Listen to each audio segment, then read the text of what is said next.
지난해 발생한 이상기후에 대한 정부 차원의 종합보고서가 나왔습니다. 중부 폭우, 또 남부 가뭄이 대표적인 이상기후로 꼽혔는데요. 상반된 기상이변의 동시 출현을 두고 기후 변화를 넘어서 기후 위기 시대에 진입했다는 신호로 보는 시각이 많습니다.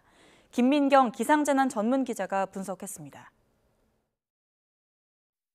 지난해 8월 8일 장마가 지난 뒤 서울의 모습입니다. 이 도로는 마치 강물처럼 변했고 차량은 바퀴가 대부분 잠겨버렸습니다. 이 강남구에 쏟아진 시간당 116mm 물폭탄의 결과입니다. 정부 차원의 이상기후 보고서는 장마부터 8월까지 중부지방에 쏟아진 최악의 폭우를 2022년에 가장 큰 기상이변으로 지목했습니다. 이 장마부터 8월까지 북태평양 고기압이 일시적으로 확장하면서 이 정체전선이 주로 중부지방에 머물렀는데요. 이 때문에 중부지방에는 시간당 100mm가 넘는 집중호우가 잦았습니다.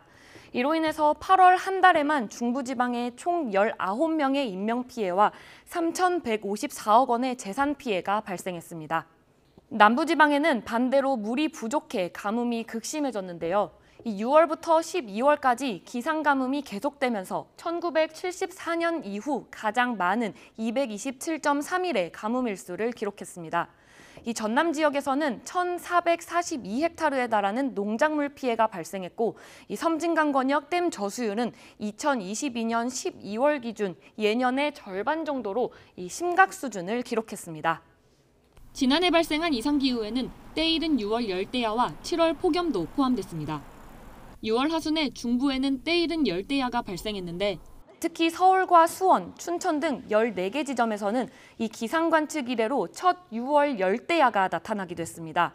이뿐만 아니라 7월 상순에는 영남 내륙 지역에 역시 때이른 폭염이 나타났습니다.